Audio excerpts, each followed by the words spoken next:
ভাইরা আমার, ঘরে ঘরে এখন ব্ল্যাক ম্যাজিকের সমস্যা, কালো জাদুর সমস্যা, দুষ্ট জিনের উপদ্রব, নানা রকম সমস্যা আমাদের ঘরে ঘরে ধরা পড়ে। এগুলো থেকে বাঁচার জন্য নিজস্ব সেফটি সিস্টেমের মধ্যে দুইটা সেফটি সিস্টেম যদি আপনি মেনটেন করেন, ইনশাআল্লাহ আল্লাহ আপনাকে হেফাজত রাখবে। এর একটা হলো রাসূলুল্লাহ সাল্লাল্লাহু আলাইহি সাল্লামের সকাল এবং সন্ধ্যায় যে দোয়াগুলো তিনি পড়তেন ওইগুলো আপনি নিয়মিত পড়বেন। এ সম্পর্কে আমাদের ছোট্ট একটা ছোটি বই আছে, রাসূলুল্লাহ সাল্লাল্লাহু আলাইহি সাল্লামের সকাল সন্ধ্যার দোয়া ও জিকির, রকমারিতে বিভিন্ন অনলাইন শপে পাবেন। আবার আমাদের ওয়েবসাইটে গেলে ফ্রি, আপনি সেটা ডাউনলোড করে পড়তেও পারবেন এই সকাল সন্ধ্যার দোয়াগুলো পড়লে। আর দ্বিতীয় হলো চান্দ্র মাসে 13, 14, 15 এই দিনগুলো যদি কেউ নফল রোজা রাখে, আল্লাহ তাআলা এই ব্যক্তিকে এমন বেশি সেভ করেন, নিরাপদে রাখেন, কোনো ব্ল্যাক ম্যাজিকে, কোনো ম্যাজিশিয়ানের, কোনো জাদুকরের, কোনো কুফরি কালামে তার কোনো ক্ষতি করতে পারে না। আল্লাহ তাকে হেফাজতে রাখেন। তাহলে আইয়ামে বীজের রোজা রাখবো তো ইনশাআল্লাহ। দুই আইটেম পাইলাম, সোমবার, বৃহস্পতিবার আর চাঁদের 13, 14, 15। নাম্বার 3, তৃতীয় নম্বর হলো আশুরার রোজা।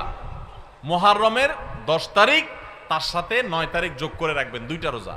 আর 9 তারিখ কোনো কারণে রাখতে না পারলে তাহলে 10 আর 11, 10 কমন, তার সাথে 9 অথবা 11 মিলায়া 9 রাখতে পারলে বেশি উত্তম। কারণ নবী সাল্লাল্লাহু আলাইহি সাল্লাম তার জীবনের শেষ বছর যখন আশুরা রোজা রাখছেন, তিনি বলেছেন যদি আগামী বছর আমি বেঁচে থাকি লা আসুমান্নাত তাসিআ ওয়াল আশির, তাহলে মুহররমের 9 আর 10 আমি রোজা রাখবো। এইজন্য উলামা ইকরাম বলেছেন 9 আর 10 রাখাটা বেশি উত্তম। তাহলে আশুরার দুইটা রোজা রাখা 3 নম্বর আইটেম হলো সোম, বৃহস্পতিবার, চাঁদের 13, 14, 15 আর মুহররমের 9, 10 অথবা 10, 11। তাহলে কয় পদ হলো? 3টা। 4 নম্বর হলো জিলহজের 9 তারিখ, অর্থাৎ আরাফাত দিনের রোজা।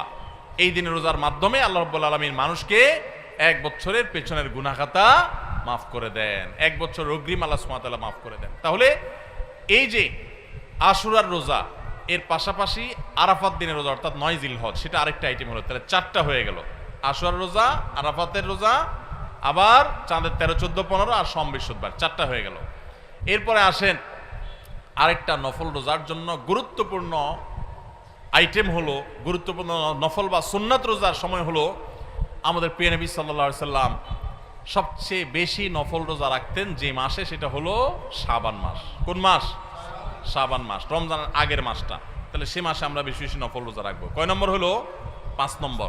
6 নম্বর হলো মুহররম মাসেও নবী সাল্লাল্লাহু আলাইহি সাল্লাম বেশি বেশি নফল রোজা রাখতেন। হিজরি বর্ষের প্রথম মাস মুহররম, 6 নম্বর হলো। আর 7 নম্বর হলো যেই মাসটা এখন চলছে শাওয়াল মাস, এই শাওয়াল মাসে কয়টা রোজা রাখা সুন্নত? 6টা রোজা। তাহলে মোট 7 পদ পাইলাম আমরা। সোমবার, বৃহস্পতিবার, চাঁদের 13, 14, 15, মুহররমের 10 এবং 10-এর সাথে মিলায়া 9 অথবা 11, 2টা রোজা।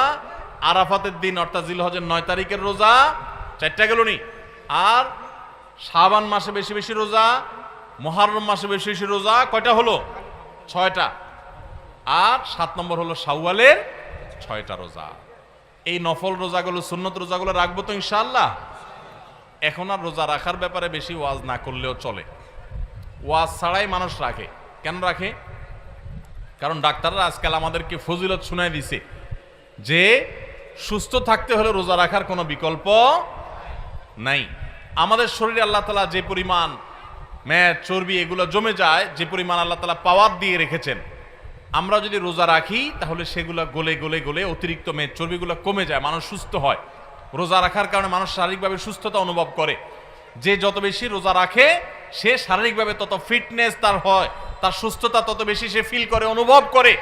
এক সময় মানুষ মনে করতো যে রোজা রাখলে বোধহয় মানুষের ক্ষতি হয়। রোজা রাখাতে মানুষের ক্ষতি হয় না, লাভ হয়।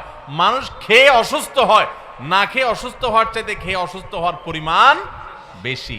খাবার কন্ট্রোল করতে বলে ইসলামের জন্য, নিয়ন্ত্রণহীন কবজি ডুবায়া 2 হাতে 4 হাতে খাইতে ইসলাম বলে না। এজন্য ভাই রমজানের রোজার পাশাপাশি নফল রোজাগুলো আমরা রাখার চেষ্টা করবো তো ইনশাআল্লাহ। আল্লাহ আমাদের সবাইকে আমলের তৌফিক দান করুন। ভাইরা আমার, মাশাআল্লাহ। তাহলে আমরা রমজান মাসের যে রোজা রাখি, এটা শুধু রমজান মাসেই রাখবো নাকি বছরের বিভিন্ন সময়ও আর রাখতে হবে? সেই জিনিসটা আমরা আজকে জানলাম কি জানলাম না? ভাইরা আমার, রোজা রাখতে মনে হয় অনেক কষ্টের, মোটেই কষ্টের না ভাই। সামান্য একটু হয়তো প্রথম প্রথম একটু 2-4 দিন কষ্ট হবে। আপনার যখন অভ্যাস হয়ে যাবে, যারা নিয়মিত নফল রোজা রাখে চাঁদের 13, 14, 15 সম বিশুদ্ধ বা জিজ্ঞেস করে দেখেন, কোনো কষ্ট অনুভব হয় না তাদের, বরং আরো ভালো অনুভব করেন, ভালো ফিল করেন তারা। তাহলে ইমানদার নিজের খাদ্য চাহিদা এগুলোকে সে নিয়ন্ত্রণ করতে শিখবে। চেষ্টা করব না আমরা সবাই ইনশাআল্লাহ। ভিডিওটি ভালো লাগলে লাইক করো এবং আরও ভিডিও পেতে চাইলে চ্যানেলটি সাবস্ক্রাইব করে পাশে থাকুন। আসসালামু আলাইকুম রহমতুল্লাহ।